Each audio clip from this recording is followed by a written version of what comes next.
Hey, what is even happening? What's up, it's a Culture Detective. You're investigating your favorite movies, and today I'm going to be doing a very quick movie review on a movie that I recently watched a couple days ago that completely blew me away. I did not plan to do a review on this movie. I did not plan that at all. But this movie is so damn good that I have to talk about it for an individual review. And this movie is a taxi driver, or in Korean, 택시운전사, directed by Kang-Ho, which is a film released in 2017, and it stars Pong Joon-ho as a taxi driver in the 1980s in Korea. He was a taxi driver in Seoul, and he picks up a reporter, and then that reporter tells him to go all the way to the south to Gwangju, and he doesn't know why. Nobody knows why. What the heck's going on in Gwangju? Turns out there are protests in Gwangju, and there are the army, the Korean army, are killing innocent citizens in Gwangju, and people are fighting back, and all of this insane killing by the army, by the soldiers, are done in Gwangju, but nobody outside of Gwangju knows about it. So the reporter has to get in, film it, and then get out safely. But the thing is, the Korean government doesn't want him to do that because they want to cover up the truth. So here comes the plot of the film, I guess. Yeah, so I watched this film because I just realized that I haven't watched nearly enough Korean films as I have Hong Kong films and Japanese films. I really want to dive deeper into Korean cinema. And holy shit, once in a while, I would watch a movie that just completely blows me away, that I did not expect to be this freaking good, but it's this freaking good. And in this case, it is a taxi driver. The first 30 minutes of the movie really make you think that this is just some comedy movie despite its political flavors.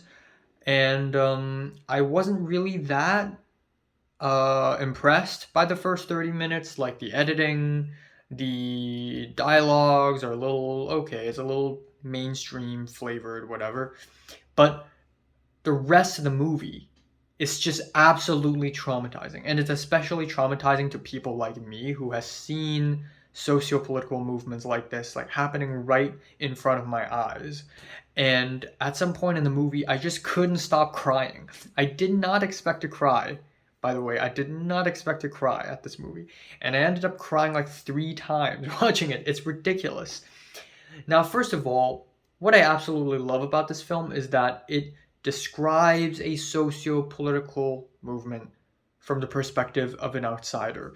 Earlier, a week ago, I went to the Hong Kong On Screen Film Festival and had the pleasure to watch Night is Young, which is a fantastic short film about the Hong Kong protests, except it is from the perspective of a taxi driver who doesn't care about the protests and doesn't understand the protests at all, and the purpose of the protest. And I thought, wow, this is a really refreshing, interesting take on the political drama genre. Like, this, very refreshing and interesting. Turns out it's already been done before in 2017 in a Korean film, and like 10 times better. So, and a taxi driver too. Um, so honestly, this change of perspective, it's really refreshing because you really get to jump into the socio-political movement um, with fresh eyes. You don't really know how it started. It just begins, and you're plunged into this chaos, and then you see the soldiers, tanks, storming the streets, firing tear gas, the soldiers beating up people with batons, killing them, gunshots and explosions, and you just start freaking out. There's one scene where the main characters just end up on the streets, and then the main character, played by Pong Joon-ho, is just panicking, like, go back, go back, go back. Why are we doing here? What are we doing here? And we just have this insane long take, and it's just so filled with anxiety. It's actually scary. It's almost like I'm in that situation myself.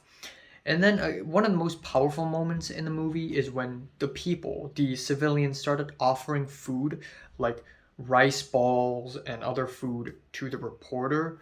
simply because they're like, oh my god, a reporter is here. Finally, a reporter. Finally, there's a chance that other people will know. And people just start offering food to him like he's a god or something. And the main character is just like confused. Like, why are they giving free food to us? But there's something so touching about it. It's like this is a movie about the people.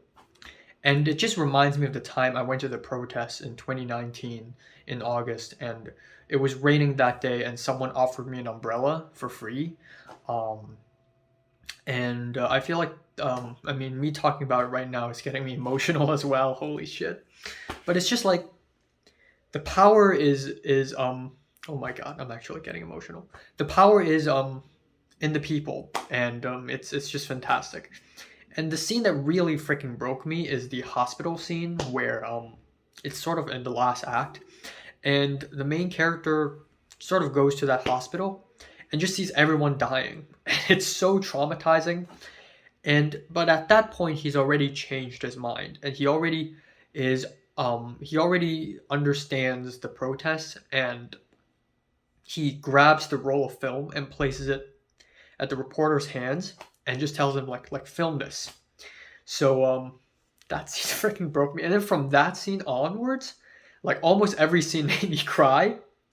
Like the writers of this film really know how to pull your heartstrings and really make every scene as tear jerking as possible.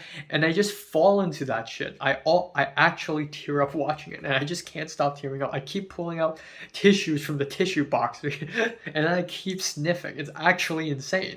Like, when's the last time a film made me cry this freaking hard, you know? I think it was the documentary Revolution of Our Times that made me cry this freaking hard.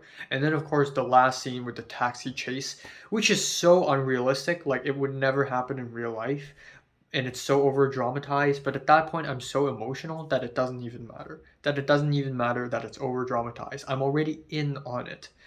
And yeah, it's just amazing that this film takes the Hollywood plot structure and then perfects it and just takes it up a whole new level.